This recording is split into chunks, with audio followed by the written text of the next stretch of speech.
जय हिंद समाज बंधुओं। डॉक्टर BL कुमावत अचरोड़ जयपुर से।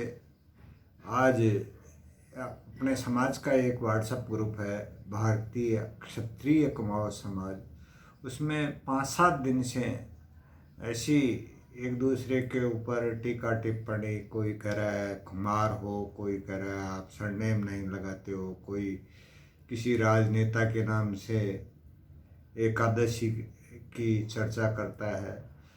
बाकी जैसे ग्रुप होते हैं समाज के भले के लिए होते हैं और ऐसे विचार आने चाहिए जिससे समाज का भला हो। समाज में जो आज की तारीख में जो समस्याएं हैं उनसे कैसे छुटकारा मिले, इस पे कोई भी चर्चा नहीं होती है। आज अगर कुमार, प्रजापति, कुमावत, कोई क्या लगा रहा है, कोई क्या लगा रहा है, हैं भी समाज में जो भी अपने हिसाब से अपना टाइटल लगा करके चलते हैं। तो आज एक ऐसा दौर है, अगर राजनीतिक अपनी पकड़ प्राप्त करने के लिए अगर कोई दूसरा समाज भी अपने समाज से जुड़ता है तो उसको साथ लेकर के चलना चाहिए। ये नहीं है कि कुमार कुमावत ही अपना लड़ते रहे।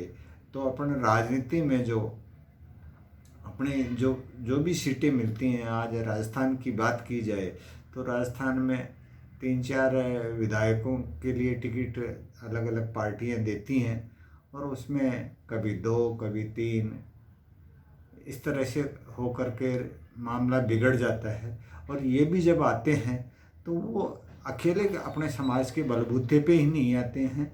इसमें प्रजापति भी सहयोग करते हैं, कुमावत भी सहयोग करते हैं और जो अलग टाइटल लगाते हैं वो भी अपना सहयोग करते हैं जब भी ये विधायक जीत करके आते हैं। अपन ये सोचें कि केवल कुमावत कुमावत ही वोट करें तो कोई एक विधायक भी अपने राज्य में अपने समाज से नहीं आ सकता है, न प्रजापति समाज से अगर वो अलग होकर के चुनाव लड़े तो नहीं आ सकता है। तो इसमें कोई बड़ी बात नहीं है। अगर जो भी लोग जैसे RC कुंडलवाल हैं, डॉक्टर RC कुंडलवाल, वो एक तरह से इन दोनों समाजों को एकजुट करने की सोच रहे हैं तो बहुत अच्छी बात है, मैं उनकी सराहना करता हूँ। कम से कम राजनीतिक प्लेटफॉर्म पे तो एक दूसरे के साथ के अंदर मिलकर के चुनाव प्रक्रिया से गुजरेंगे तो अपने को काफ़ी अच्छी सफलता मिल सकती है। और इसी तरह से जो समाज में व्याप्त समस्याएं हैं, आज की तारीख में बेरोजगारी की समस्या बहुत महत्वपूर्ण है। एक ऐसे समाज में बेरोजगारी की समस्या है जो अपने पूर्वज लोगों को रोजगार दिया करते थे और जो स्थापत्य और वास्तुकला के जो नमूने हैं वो अपने समाज के लिए के द्वारा ही स्थापित किए गए हैं और उससे लोग दूर होते जा रहे हैं। जो भी भवन निर्माण का काम होता है वो काम अगर कोई युवा को कहा जाता है कि आप ये काम कर लें तो वो ये सोचता है नहीं नहीं मैं तो ये नहीं करूँगा। इसी तरह से जब जो कोई कर भी रहा है युवा और उसके रिश्ते की बात आती है तो लोग कहते हैं क्या काम करता है साहब, चिनाई मकान निर्माण का काम करता है, तो लोग उसके रिश्ते भी नहीं होते। तो ऐसी जो अपने समाज में व्याप्त समस्या है, रिश्तों की समस्या बहुत बड़ी समस्या है। अपने जो लड़कियां हैं उन लड़कियों के लिए योग्य वर नहीं मिल रहे हैं और जो लड़के हैं उनके रिश्ते नहीं हो रहे हैं। लड़के कहीं बाहर से अन्य प्रदेशों से ला रहे हैं और मजबूरी है लाना, घर बसाने के लिए उनको लाना भी चाहिए। अगर यहाँ समाज में नहीं मिलती हैं तो मैं इस चीज़ के भी खिलाफ नहीं हूँ कि वो क्यों ला रहे हैं। इसी तरह से अपने समाज की जो कुमाऊं समाज की लड़कियां हैं अदर कास्ट में जा रही हैं, वो क्यों जा रही हैं, ये सोचने वाली बातें हैं। इन पे कोई चर्चा ही नहीं करता है। और जब एक अलग प्रथा चली है, ये जो पहले जो अपने पूर्वजों में पटेल हुआ करते थे जो रिश्ते वगैरह तय करवाते थे तो वो रिश्ते एक दूसरे के विचारों का मेल, परिवार का मेल, लड़के लड़की के विचार आगे मिलेंगे कि नहीं मिलेंगे ये सोच करके निस्वार्थ ये रिश्ते करवाते थे।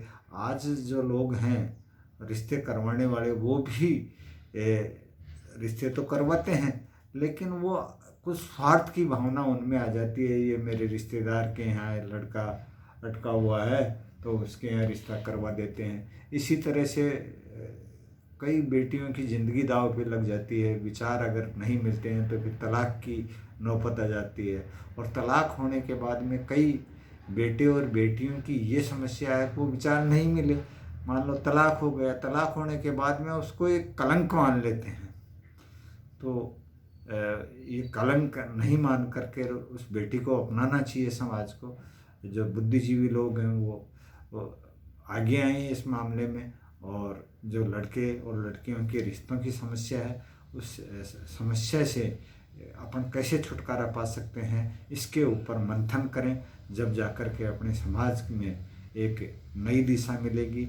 और जो बेमेल रिश्ते जो लोग करवाते हैं उनसे मेरा निवेदन है कि बेमेल रिश्ते न करवाएं।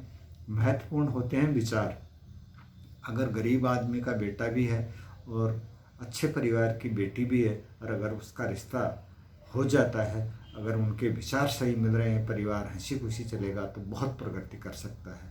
और काफ़ी उदाहरण मैंने देखे हैं।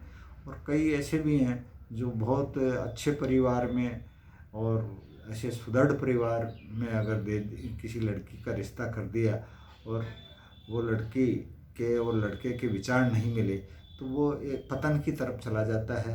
वो चाहे उस परिवार में कितनी ही पहले की पूर्वजों की प्रॉपर्टियाँ हों, वो सब बिक कर के ठिकाने लग जाती हैं और वो लोग रोड पे आ जाते हैं। कई रिश्ते टूट जाते हैं। तो इस चीज़ पे सभी बुद्धिजीवी जो समाज के लोग हैं उनको मंथन करना चाहिए। और अपन एक दूसरे से की टांग खिंचाई इस तरह से करते रहेंगे तो अपन समाज का क्या भला कर सकते हैं। जय हिंद, जय कुमाऊँ समाज।